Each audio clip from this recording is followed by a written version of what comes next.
What's up? POKÉMON here. Nice little short video we're going to do about something that has happened in the hobby, and I'm sure you've seen some videos on this. Possum Bud did one, but let me just take you to the video, okay? This one right here is the video, okay? It's got 50,000 views about. It's by PokéDean. Now, essentially what happens is he gets home, and his place has just essentially been robbed. So I'll cut the volume up on this, and I'll go ahead and play it through and kind of probably skip through a little bit. But you see, they go through their house. They leave a lot of the stuff like Paradox Rift. They don't even touch.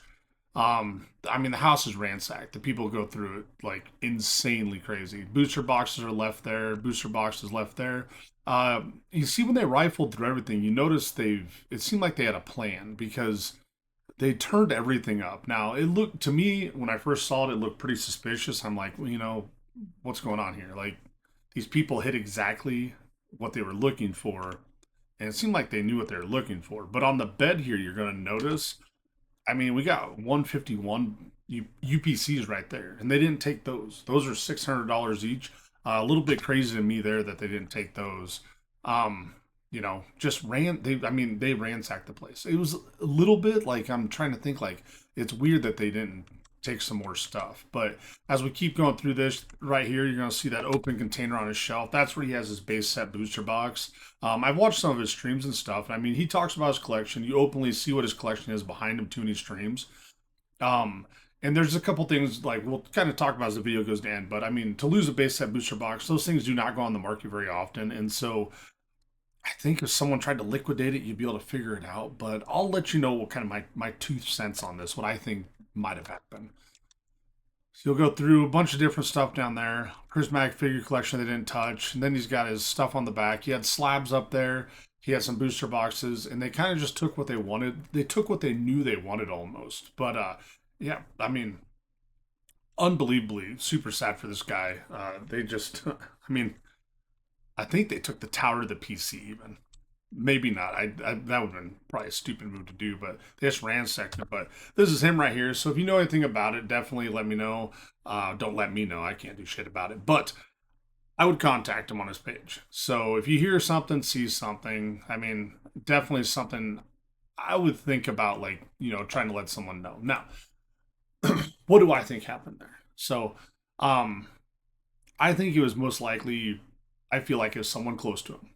Now, when you're on Pokemon or when you're on YouTube doing Pokemon, when you're on YouTube doing anything, when you're on any channel doing anything, when you give out too much information, you can get doxxed. You can get people figuring out where you live and stuff like that, and it can be a huge risk. And so PokeNE talks about in his videos all the time, the first thing you should do is get a PO box. Even if you don't think you're big yet, once you do get big, that PO box is what you're going to need because that's the buffer between people sending stuff to your actual address and finding out where you live and to a PO box where they can just figure out kind of what town you're in, which for most of these YouTubers, people know what town you're in. And to be honest, on the internet, you can figure out what you want to know about anybody pretty easily because everything is out there. There's definitely a time, I guarantee you there's a time where, whether it be PokeNE, PokeRev, any of the larger ones, Pokebeard, Cool Trainer Ryan, I guarantee there's times where they let it slip. They talk about it like this is where we're at, or like I can't believe this interstate or highway is closed today. People can narrow it down, and so it can get pretty scary. People can figure out your collections. That's why I use a storage unit. I got storage in my house. A lot of places I won't even show people where they are because I have a decent amount of collection, and I mean if I were to lose it, you can't track it. Okay, this is essentially the Da Vinci Code type stuff where if someone steals a rare piece of art like the Mona Lisa, if it comes up, you know who in the hell stole it because it's not coming up. Okay. But if someone steals a base set booster box, they're out there, but you are still going to have a tough time trying to prove it's them. Now, if someone steals, let's say, a slab, that you can trace. You can figure out who had that slab when it was sold. But if you crack a card out of that slab, let's say a Moonbreon, uh, what are they going to do? Okay. If you have a base set Charizard, crack it out of a slab, sell it raw, what are they going to do? They can't figure out. It's untraceable, guys. So you got to be careful the stuff you flash and show and everything online. So if you don't have a safe or a vault or something at your house, I would definitely suggest getting one, especially for your PSA slabs or your high dollar items, because if all it takes is a small fire. I mean, the fire doesn't have to ruin the stuff. The smoke can ruin the stuff. It can take an infestation from just moths, mice, whatever it may be. They both love cardboard. They'll chew that shit up. So you really have to be careful with your collections. And I'm not saying like this guy right here necessarily was getting like something done inside. And I haven't read through all the comments, but I mean, Pokey Dean. I mean, someone 100% knew your address and knew you'd be away for a few days. To me, that's what it seems like. To me, I look at this and I say, you know what? Like, I feel like someone knew he was going to be gone. Someone knew his address. Now, if he is online talking about like, hey, I'm going to go to card party, I'm going to be, there for 3 days and stuff, and people already knew his address because he didn't have a PO box, then it could be anybody. But if he had a PO box and he just recently moved and only his friends know exactly where he lives, I would say it's someone you probably know. I'd say it's someone pretty close. It's a pretty scummy thing to do, but you know, I can't prove that. I don't know if he's going to be able to prove that. But the thing is Pokemon cards, it is a liquid market. No serial numbers. Okay. Magic the Gathering. Okay.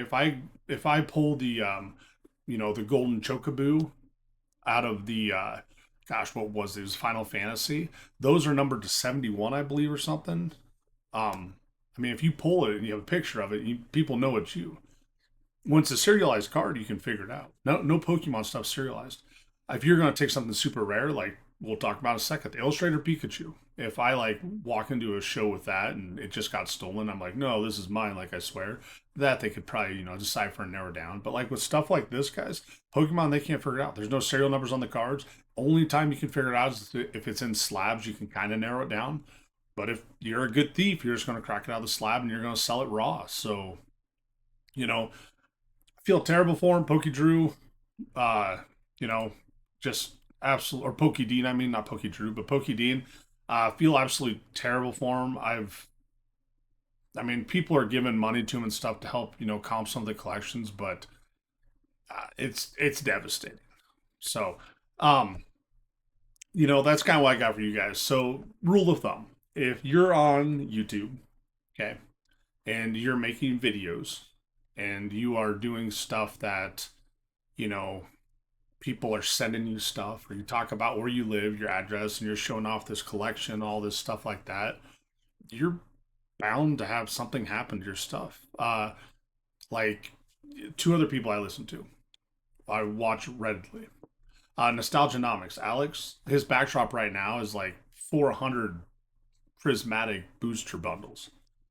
Um, Pokey Plumber, he's got this wall next to him that's all these boxes. I mean, he has boxes that are worth tens of thousands of dollars right next to him, booster boxes. And if people figure out where you live, your shit's not safe. Like, and the thing is if you don't have it properly insured, it's not going to matter. So, like, your homeowners are going to cover some stuff, but you have to sit there and try to tell them how your stuff is worth so much. You have to go off fair market value. Well, here's the problem: is if you have stuff that's vintage, there's not a fair market value for it because it doesn't sell. There's no sell through rate. So let's say you have a diamond and a pearl box, and the last one that sold was 16,000. Now it's a $40,000 box. Well, if the last one that sold 16,000, that's what the insurance company's going to pay you for it. So the sell-through rate on those can definitely, hamper whatever you're going to get paid for it. Same with if you have a fire, a flood, whatever it may be. I mean, your collection, you definitely need to save it. And the thing is some people say, well, I have the collector's app, whatever's on there, like, that's market value. I should be good. Prove it. Okay. Prove you have that stuff. Because anybody can put whatever they want in their collector's app and they can say, like, oh, I own this, this, and this. It's not true. Okay. And that's the thing too, I'd tell you, is I've seen this on Facebook Marketplace where people screenshot their collector's app and say, this is what I have. And then people will blindly buy it and have you ship it to them. You have to verify that stuff. If you're buying a huge collection, verify.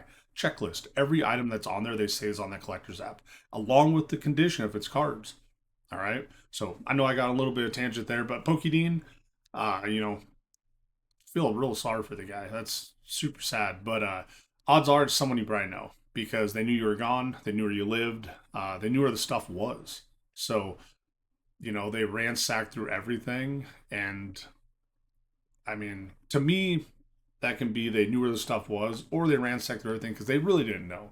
But if it was a thief that just was going to steal shit, they would have took, I mean, the Paradox Rift booster boxes, they would have took those 151 UPCs, but just wasn't the case here. But hey guys, I'm POKÉMON Soda. Like and subscribe. You guys got any questions on this one? Definitely leave a comment below and let me know. Where do you keep your collection? Don't put an address in there, but let me know. Do you have a safe? Do you have maybe a gun safe, a big gun safe you put in? Do you put it in totes in a storage unit? Do you have a safe spot in your house? Do you have a spot that's like a storage unit that you use that's way, way far away from you? Do you store it at your parents' house? Do you store it at your buddy's house? Let me know in the comments below. For me, it's storage units is a great one to do, and then I have a safe at my house, and I have some other stuff stored here. But most of my high dollar stuff I try to keep in a safe. So remember, guys, POKÉMON Soda, catch them all.